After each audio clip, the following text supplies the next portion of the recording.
N'hésitez pas non plus à liker la vidéo et d'activer la cloche de notification. Voilà, comme ça, c'est parti.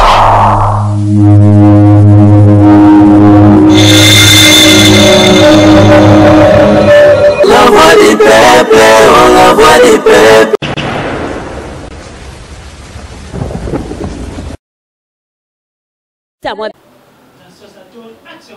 Merci moto nanga bakamata basala monument soki mopaya e bamemela ye sango mokolo na kokufa kake kobeta. Merci beaucoup, merci maloba ya Papa Lutumba Simao makomi na ye poète makomi na ye oyo ayembaki avant yango totuni nga marche avec Mbedi na tuni na tse micro na luki batu na luki basali ya nzambe na luki bandeko oyo bavanda pe pembe na Papa Lutumba oyo bapusana pe pembe na Lutumba toyeba na mituni question Papa Lutumba kufi moto na ye déjà bakamata déjà basala monima tanga zalaki na bomoi na lingwala mais pe mokolo akufi plus de 5 tonnerres bakake beti mokolo ya samedi otozwaki temps na ville province ya Kinshasa mbule bande kobeta te mais le samedi yango mbule beta bakake beta trop maloba ya Moei maloba ya poète ekokisami moto na ye bakamati basali monima bapaya tango baye bamemi sango bapaya tango bazoya na monima bakomema sango pe mokolo akokufa kake kobeta kake beti. Et alors totuni nga marche avec Mbedi 10 à match la racine pivotante la grande marque aussi la raté père aussi la jamais na tuni est-ce que ezalaki prophétie Papa Lutumba pesi to c'est juste coïncidence kaka esalami na maloba na ye pe ndenge réalisé ou bien totuni po ba misusu pe na kati awa invité na zui ba biso ba pesi bali ba musicien ba monde mususu ba yeba ba réalité na bango. Et alors merci beaucoup bokolanda yango na 4 émissions oyo tozi ba prophète ba lobby. Merci beaucoup bolanda yango ba prophète basala nzambe ba lobby soki ezalaki prophétie to ezalaki eloko moko spirituel ya monde na molili to ezakaka coïncidence basala nzambe ba lobby bato pe bafanda pembe na Papa Lutumba ba lobby nga na oloba mingi te nga na otika bino bolanda yango na bokebi. En tout cas nayebi ke émission oyo ekosepelisa monsieur le responsable le plus beau de Paris yenani papa na Branciton Boula na Peniel Boula ndenani nde Rizi Boula na pesio mbote place aux alliés sans oublier l'homme le plus fort Trésor Chimbalanga Fumu ya Scandinavie Nzambe ya Suède l'homme de Mea Culpa oyo l'artiste ayemba avec son cœur l'artiste est c'est le padre Ferrego la Jésus de Niance par Zoria moto ya yambo ayemba Trésor Chimbalanga ayemba na tina. Merci beaucoup Boxy, merci. Pourquoi pas dire merci encore à maman Monique Mongani le cœur à nord motema ya papa Guilain sans oublier Odette Mounanga Ntsuku la maman na Christy Makwa na Pesiombo te place aux alliés. En tout cas merci, je dis encore merci à Daryl Diwantesa oaza na prise de vie. Merci na Daryl Diwantesa la disponibilité na toujours permet na marche avec. Merci na yo Daryl Diwantesa. Et merci à ma confrère le roi là site à Capage. Merci le roi là Franck Stemay. Na obengé Mikolo papa chéri. Il y a presse en ligne. J'ai dit et j'ai fini. Bolandara élément. Merci beaucoup.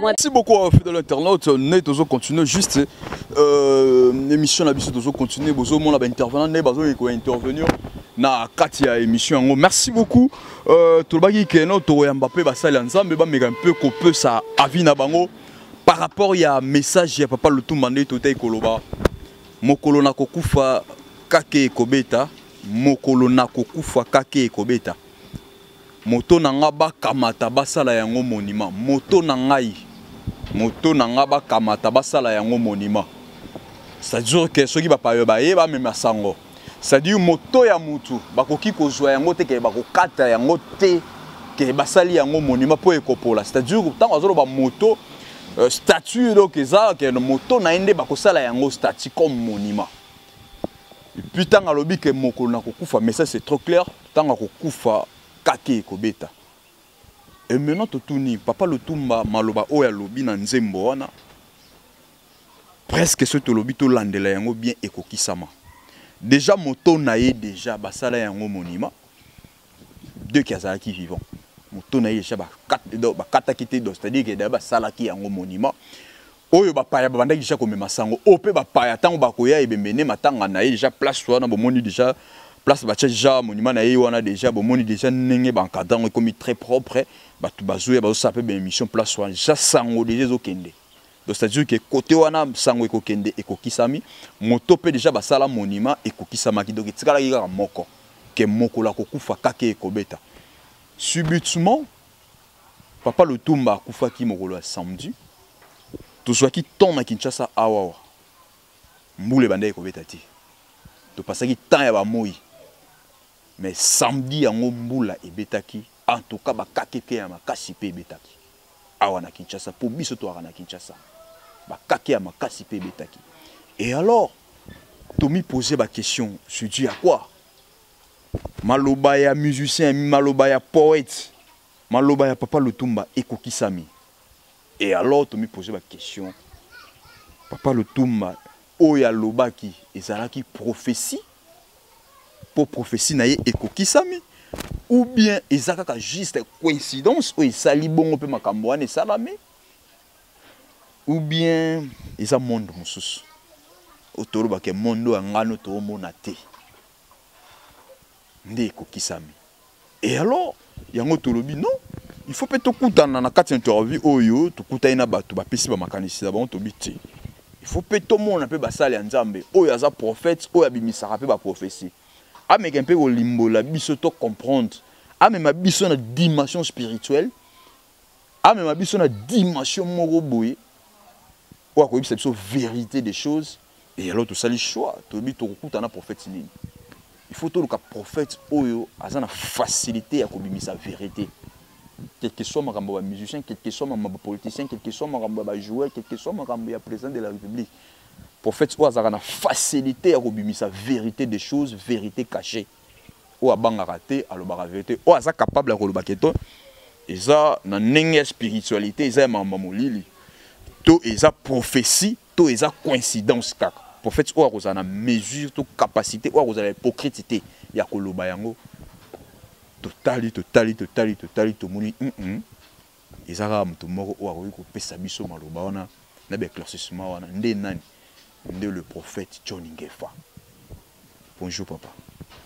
Bonjour archevêque on a bien Makaive et on doit les grave jeunesse seigneur son na ba idée. Ba idée makasi ali kaboko e ba koloba c'est l'art de parler. Par exemple Sacra de Kuta oya Wemba oya Werason n'est pas musicien. Hein, ça rapporte parole. Mais dans ma c'est art de parler. Il y a plus que les musiciens. Quand on parle de Wera, c'est Sakara. Quand tu cherches la guerre avec Wera, tu vas trouver Sakara. Au moment l'idéologie, il y a gagné un peu de vie à Bali dans Makambouane. Art de parler Zaka, du Kabomouné dans Zambé, après Sakara Moto. Vous voyez, le professeur d'université, vous avez le doctorat, mais tu ne sais pas parler. Et c'est le côté. Vous voyez, Mende. Mende Azali, professeur, mais Asana, quand il parle avec l'autorité, il y a le Kabomouné, mais si il y a un ministre, l'objet appelle gouverneur. Gouvernement pour tout. Bon, merci papa. Vous avez interviewé dans le Fungaba dans Nzambe. Nzambe, na ibandela mokili, a salaki mutu pas à l'internet le kolai. Pour mutaku fate. Nzambe to sambelanga na yo, azali omnipotent, omniprésent et omniscient. Ayebi, puis ayebi ekoleka. Avandaki asali mokili asali biloko nyonso nyama mbisi likolo tout esili mais avant d'arriver, na salle eloko ekokai na ngai te. Genèse azoloba, hein, créons l'homme à notre image, à notre ressemblance. L'homme, c'est l'image de Dieu. Quand tu ne vois pas Dieu, quand tu vois l'homme, c'est Dieu.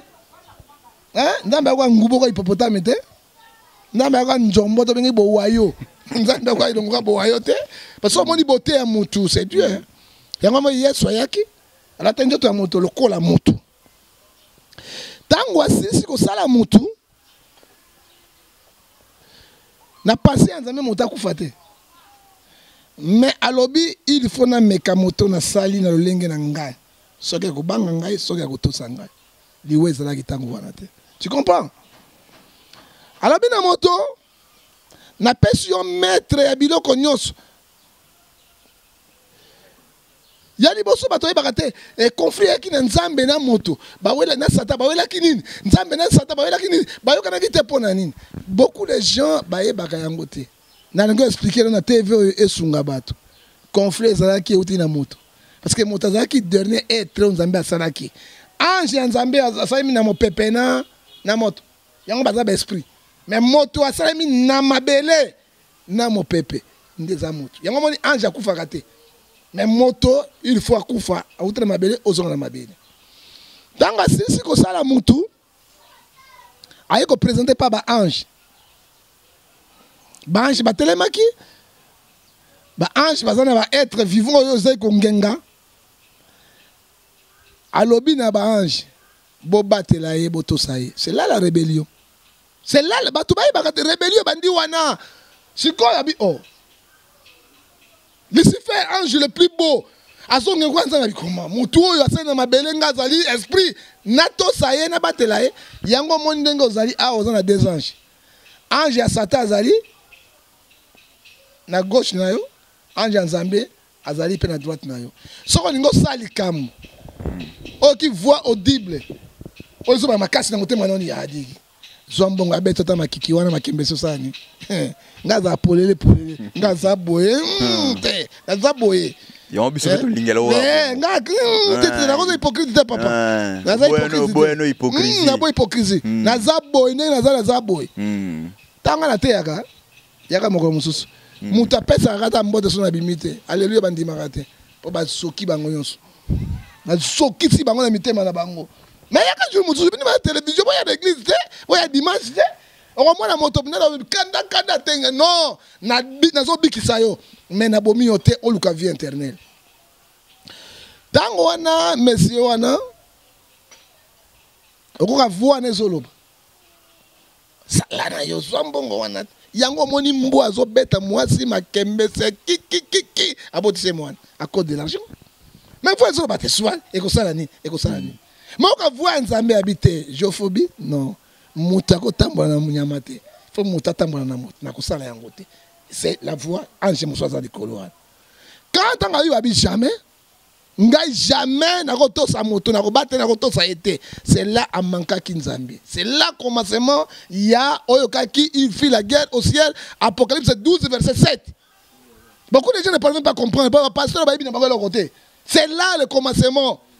Alors tango wana Lucifer akendeki na ba ange na ye o ba rebelle contre Nzambe pe ange archange otobengie Michael abimaki lokola chef d'état-major Nzambe nde o babundaki entre ba ange de si nde ba kwesaki Satan na mabele te avant ndaka te alobi avant un espace noir entre ciel et la terre okili moko ezali avandi oto vani na bango awa ce sont les démons.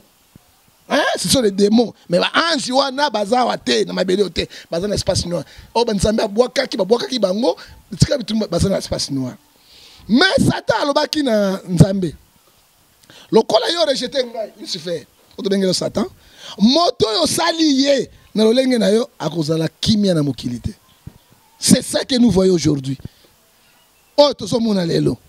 To kaimbango to kona une émission pour t'expliquer ba to ba comprendre bien. Oui. Nzambe asilisi aloyi bon moto tolongi bitumba. Dieu lui-même plantant le jardin d'Éden. Adui ba mai ya tiena ba nyama nyonso. Nzambe atiaki kombo ya nyama ya moto ya lokote alobi na moto tia kombo oyo mbwa o nyao, o nzombo, o likuku. Oh mon pouté. Moi, je suis là, ça va tuer. Je vais me pouté. Je vais me pouté. Nengo bomai. Nengo là.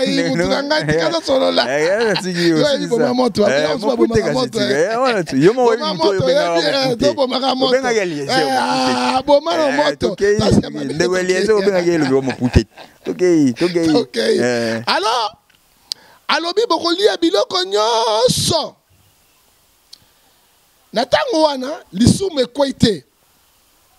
même azalaki lion azalaki bagepard bazalaki biloko to ezali kolia matiti ntabako va na lion boy ala lion antilope akoya boy akola la même oto bengaka ye oyo nani cobra eloko esale makite alia matiti mais alobi na moto okolia biloko nyonso bambuma nyonso ezali awa sauf nzete mibale ezali wana pour fait ngana ozelo na réponse ozoke na mola sokende ko na expliquer bato bien o ezali nzete sokolia yango arbre de vie okufa lisusu te internellement mais sokolia nzete oyo mbuma oyo okokufa ya solo sata azalaki na kati ya jardin d'Eden ntango nzambe azopesa bainstitution wana na moto ale azaki esprit abongo kwa nyoka ayoki yango abi soki balenze te oyo mbumo oyo bakokufa te botika internet posa ya nzambe ezalaki wana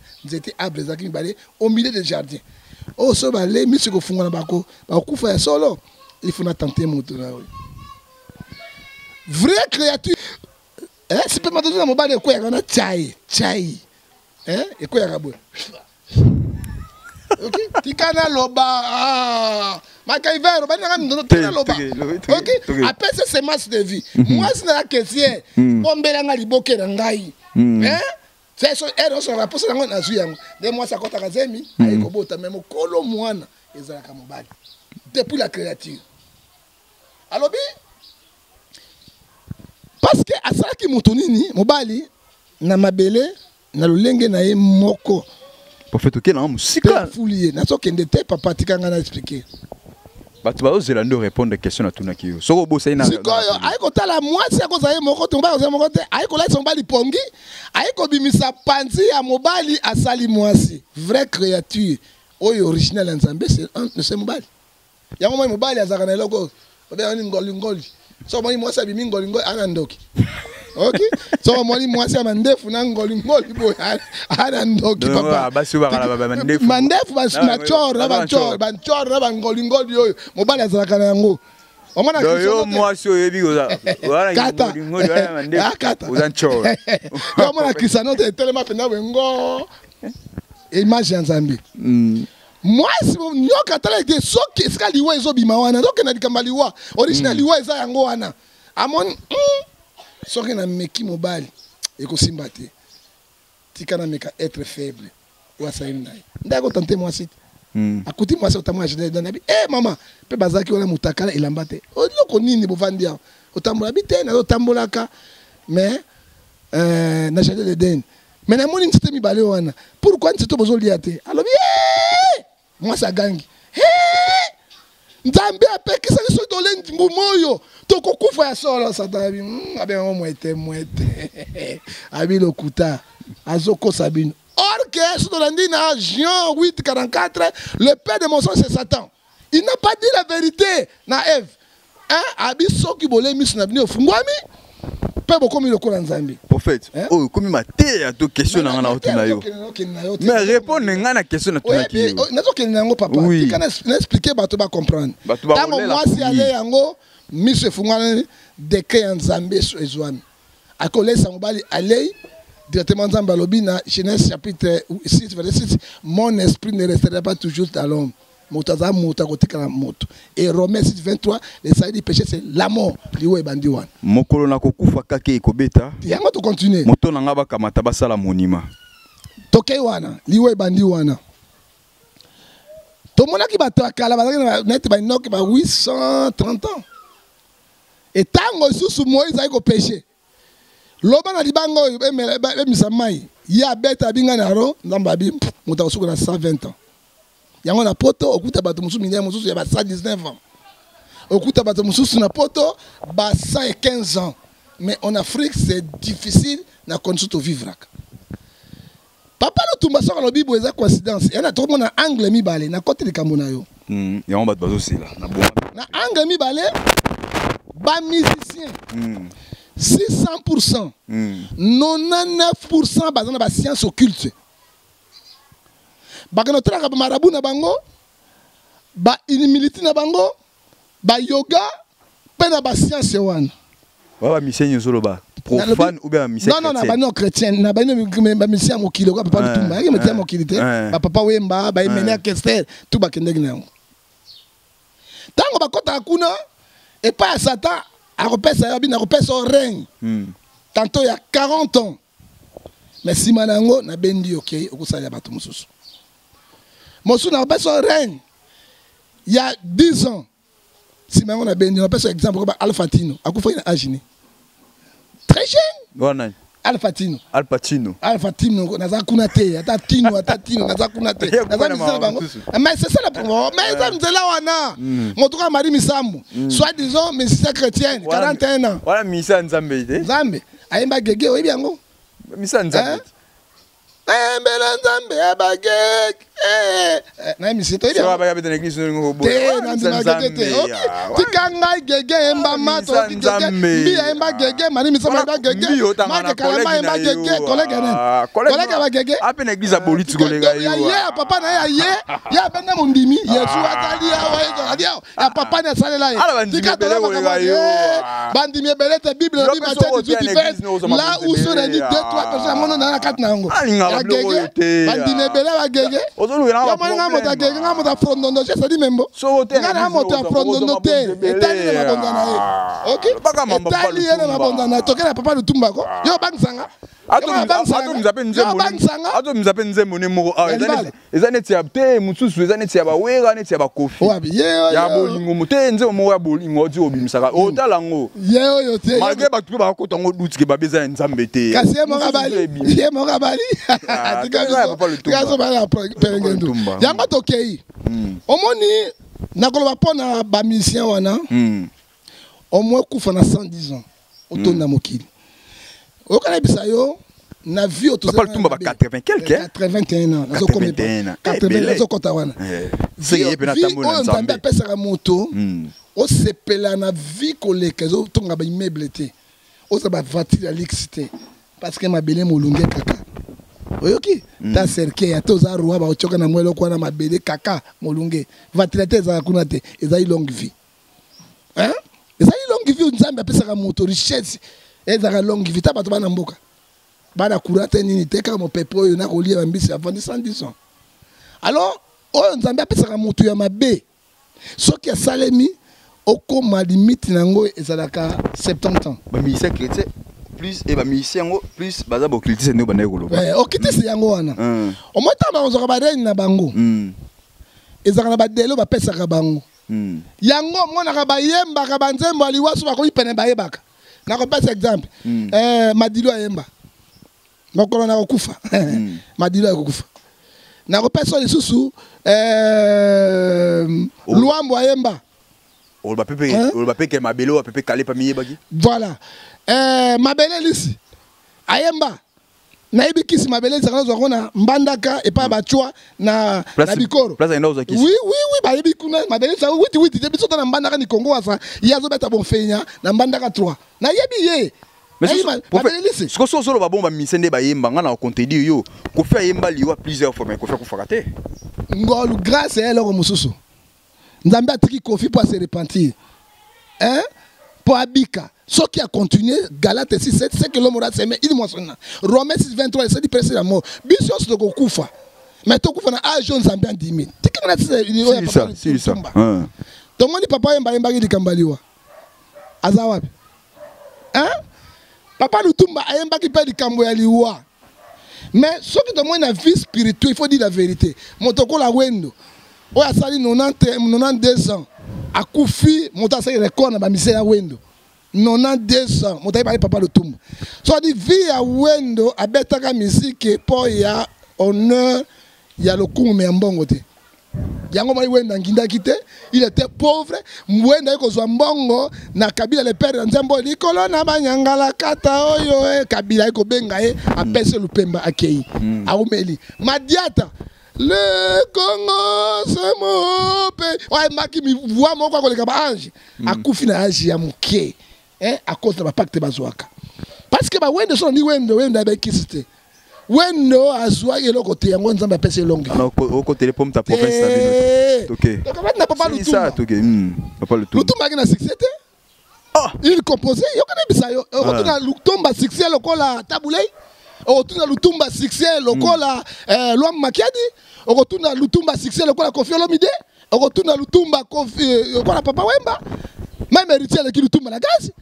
Il faut dire la vérité. Est-ce que tu as dit que est-ce que ya zaki na nini lokola faire lokola tanga okamutu ta mo mande fo kwa zeli ni ah non voilà on diga ko pemanga na wewe na zaka mutu na ye mutu na je de niance na fesi mbote les pas je de niance oya so mba mongongo lokola Angelo ati pe na Nzambe mais c'est vrai les plus grands chanteurs na mokili na to tchango ba polémique c'est la réalité.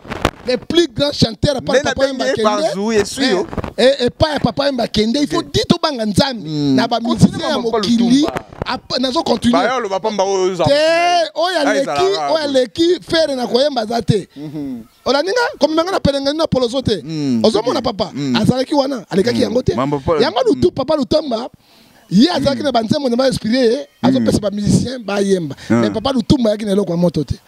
Je te dis, azali na kisi, to esala ye boye torien. Tala bana papa Lutumba so bakoli na bakoko bazawana. Bakufite.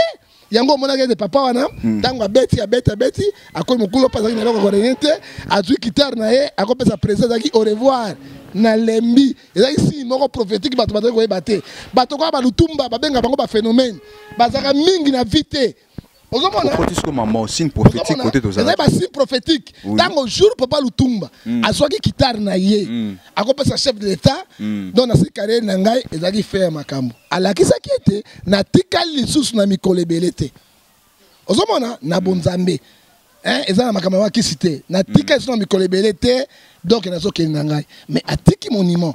Atiki okaba bibliothèque mobimba hein bansembo ebelo soki mba monsieur zaki papa Lutumba ce que yant lobit yant lobi que non moto nanga ba kamata ba sala monument déjà ba sala ki monument et sala ki prophétie bon wana ça qui est coïncidence hein mais moto ebi secret liwe Nzambe hein papa on a kokufa kake kobeti kake beti ya makasi coïncidence mbula ngweza ba coïncidence comme na vrai papa hein on ba coïncidence comme mangai boite ça ko na max kake nyebe beta te papa wana ba coïncidence to musibila ko muzucha keloko pam écoute na kandenge wana mais azaki na ba signe ko la suwa poyo ba pe ko kisaka yeba lo pe ko kisami yango suwa tika na ba Lutumba kufe tika tole la ba Lutumba OK azali wana et puis na ko ebisa nini azaki ye mo mi sentira ki na ba sens na oyo que fin carrière na ngai ekukisami ye azwingolu na 81 ans na Afrique ezali pasi mingi okomana age wana age papa Lutumba motumaka ko féliciter que son âme repose en paix. Pourquoi ayebaki bakisité azaki na grand maître Lwambo mokolo bakisi ebele mais au changer na suka au lobi ba place bakendaka na bakisi na bango siko lelo ko bia ça mais na lobi bo bango tu bakotaka te ba exceptionnel ezanga te donc papa Lutumba sala yi carrière na esa kisi azaki na Lwambo grand maître initiaki ba makisi kisi ya chomo nganga hein on a pena moto bo grave. Merci beaucoup. Yango moni papa wana saki yango te yango azali ko renier mingi te asaki na bonzambe ti nde akomi na suka na 82 ans premier record na ba musicien o asai mbule belé za papa wendo ba ikisité OK alors ko moté bon obelo ko wendo moi ça azwaki ya muke wana moi petu wana alors via kokaba ba makiki makasi te ba makembesa makasi te azo forcer na makasi nde abomaki OK do wendo akufa ipo na makiki makiki na makembesa mwana abana ki mwana mukete mais oui oye ba process utaka na makembesa makiki te mais qui cité deuxième mutu âge na été bomaki âge yango ifeza malembe batokoma 100 ans mais ouais zo forza ka bébé chéri bébé via ko ba bidon ko nete ndakendeki ya mi balé papa na ezaki temps na ye a salaki et puis deuxième record na 81 ans c'est beaucoup mais to sengi na bango o batikali ba bongwama soki ba bongwami te ata 60 ans 70 ans ezali belé ba kolana nzela. Merci beaucoup, vraiment nous sommes arrivés à la fin. Nayo, merci beaucoup le prophète Nengo Pesibiso. Moi interview Oyo, merci beaucoup. Olobi o atikali ba bongwana mais biso pe to ya ngam na bino o bobenga pe ba chrétien o biso pe to benga ba chrétien bango pe ba bongwana parce que na ngam wana o bobenga ba misa mokili ba koma pe na doute de spiritualité na bango mais obi tina répondre salaka bangwana pe na ngam wana ba salaka na répondre te olobi asuna répondre olobi asolo parce que ba kutana na ba maison ba miebani oyebi Matthieu chapitre 1 Jean chapitre 5 verset 19 et l'objet clair. Nous sommes les enfants de Dieu, il faut savoir que le monde entier est sous la puissance du diable. Oh et à côté à Mokili, na côté ensemble, ba kuta na kozwa rien, c'est kabo, mais ba miye bani. Est-ce confiant ndi mara pasteur wana? Tout nga confiant l'omide ndi mara pasteur wana. Andi mara bango jamais ba miye bani. Yo ndi mambi. Nani? Yo pozo bo mbi ya wati. Gege grave na ndi mendege. Merci beaucoup, nous sommes vraiment arrivés à la fin. Merci beaucoup Gege dédicace. Na pesa dédicace de suki wana. Na pesa que Jésus-Christ parce que j'ai kana mbala suki.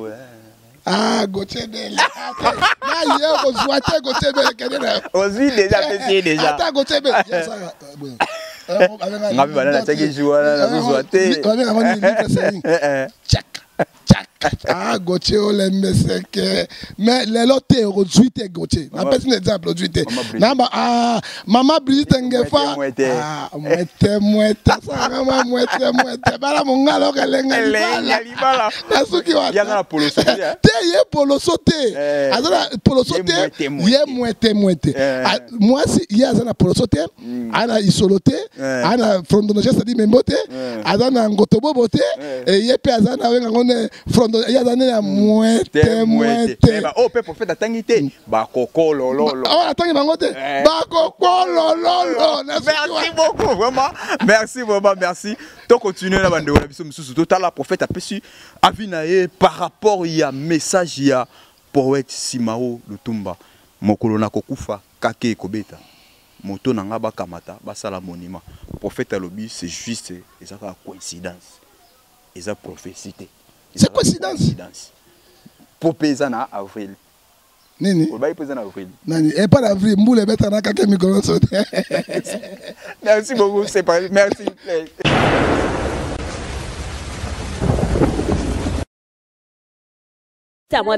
Merci beaucoup. Juste aux autres continuer interview na biso ndenge tolobaki juste question ça ka moko to mituna papa wemba yemba pardon chanson ya papa na biso Lutumba o yembi abi mokolo na kokufa kake kobeta moto nanga bakamata basala monima question to mituna yango na moto nanga bakamata basala monima mokolo na kokufa kake kobeta mais juste pour comprendre que lelo o papa Lutumba azate ou akufa tikibiso mais maloba naye déjà avant kufa izana bakiki ba maloba déjà o ekokisama déjà zo monument naye déjà moto naye déjà basala ou basala déjà to yebi banda kala tango azaki na bomoi et puis lelo oyo tozo mona papa Lutumba pe mokolo atikaki biso mokolo samedi en tout cas tozaki vraiment temps o mbule banda ko beta te na mboko au Congo mais jour en tout cas ba kake pende beta ki makasi yango to mituni est-ce que ezalaki prophétie oyo apesaki déjà en avance ou bien c'est juste coïncidence que ça l'a mis.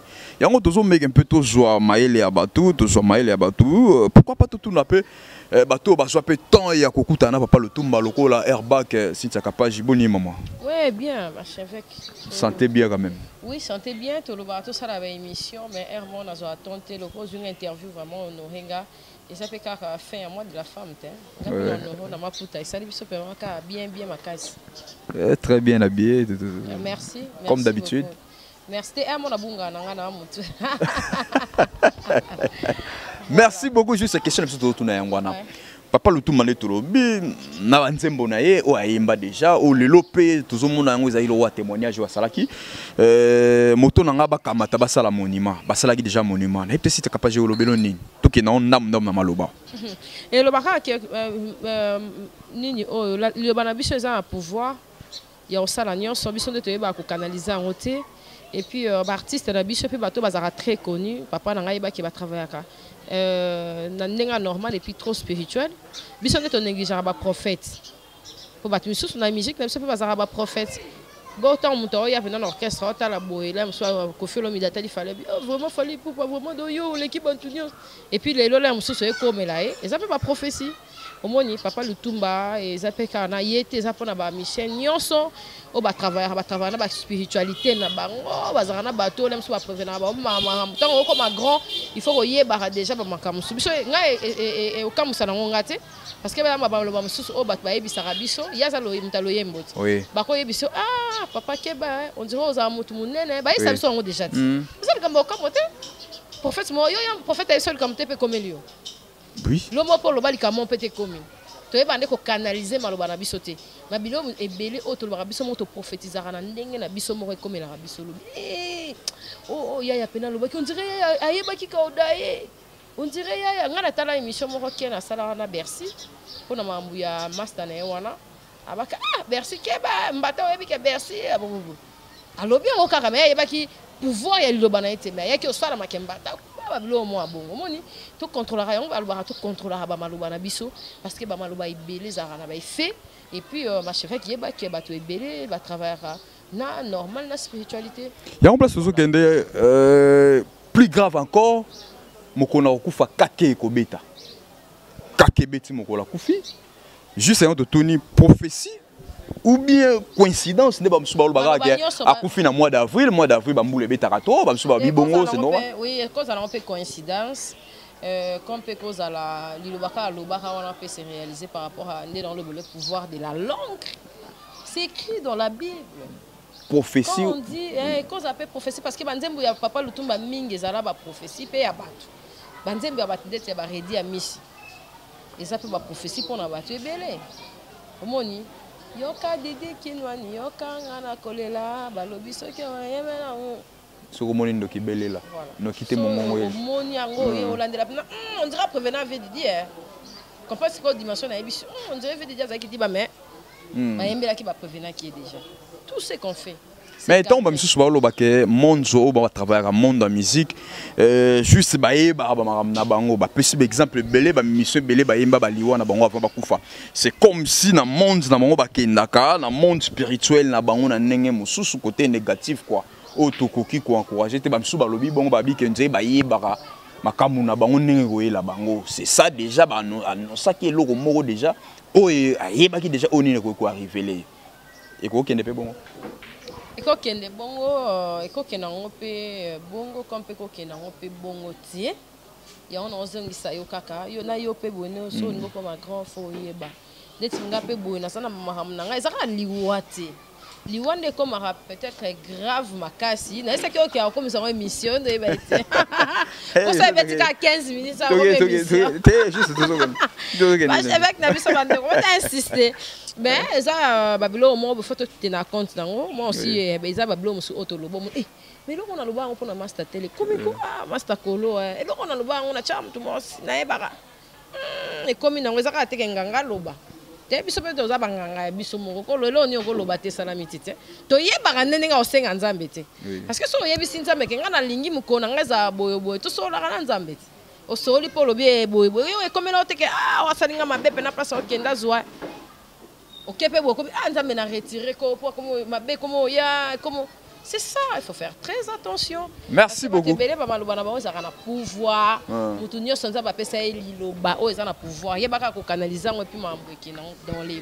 Merci beaucoup. Nini Otoko retenir aussi à moi bref par rapport Kake Kobeta. Moto nangaba kamata basala monima. Salaka bola muna kina, sala bola muna poto, sala bola muna ndaku mwana ya muninga za mwana na yo, papa ya muninga za papa na yo, ndeko ya muninga za ndeko na yo. J'ai eu le temps de parler avec papa Lutumba, émission ils ont na site nanga, boke kana ebi ke Vincent za batubele, bon, na sa promotion pas site nanga a po yo kana, boke na Airbag télévision. Donc kotika na YouTube beti Airbag télévision, ou bien kotika na YouTube beti Cynthia Kapashi et papa Lutumba au mona nyonso. Ngana na passer ba meilleur moment na ye na rappeler banze mona kala et tout to retenir que to sala mutu mabete parce que sala bolamu a récolter malamu mangeke bata mokili balinga lobake bata bolamu ba umela te na mokili tete bata bolamu ba umela so ke na sa bolamu bien c'est ça tout ça la bolamu. Merci beaucoup. Parce que so na sa ki mabe aso ngo pesa micro on va tourner nga kota afia na sola mabe to ke c'est ngala na mabe na ba tuté nga pena lingala mabe. Merci beaucoup. Na boy na ndeko mission kasi. Mais mabe mususu ezala ke ozana mabe na mututé mais ba lati yango. C'est ça, ouais. La vie c'est comme ça. Merci beaucoup vraiment. To comme vraiment la souka te na boy ke mission. Merci beaucoup. D'habiter ba ke dédicace les alliés. Ouais, na pesi mbote na Chancel Mbemba, il me soutient beaucoup. Na pesi mbote na Batonio Sope balanda ngai, ma sœur Ursula Kaeli Kapache. Na pesi mbote na Jackie Kapache, maman na biso Martine Matondo, à mon président Chabani Record qui me soutient énormément, à maman Fallon Yanatayo, elle me soutient énormément et puis na Batonio so ba prétanga mais forte, nga pe na lingi bango ba Seli Kitima, Armandine, Armand Mayangi, basé belé ba pesanga vraiment maboko. Mon pasteur Raoul na Paris, Batonio so soutient nga de cœur avec vous. En tout cas, on est ensemble. Et puis Franck Stema, il m'a beaucoup soutenu. Na baton faiblesse nanga vraiment surtout dans mon site. Kavoulou, Franck Stema et tout, et puis Ken Piana, Baza Bato Pena va soutenir nga, Papimbo ma PM, Papimbo ma il a eu 2 heures de temps pour me fortifier. En tout cas, je te dis merci. Mon thème ML, Papimbo man, Naningaro Mingi place aux ados, Yeba Kesserne Cynthia. Vraiment. Merci beaucoup, Cynthia Kapaye. Merci beaucoup, Néo Pessibicho. Merci pour l'émission. Merci beaucoup. Merci. Maintenant, merci beaucoup. Merci beaucoup. Nous sommes arrivés à la fin de cette émission. Je dis merci à l'artiste Mboutali Kassou, la présence là. Merci beaucoup. Pourquoi pas dire merci encore à la présence de Franck Stemaï. Stema lingi confort trop niveau na ebate na ebité na suika wana. Je dis et je finis, ciao, à la prochaine, bye, merci.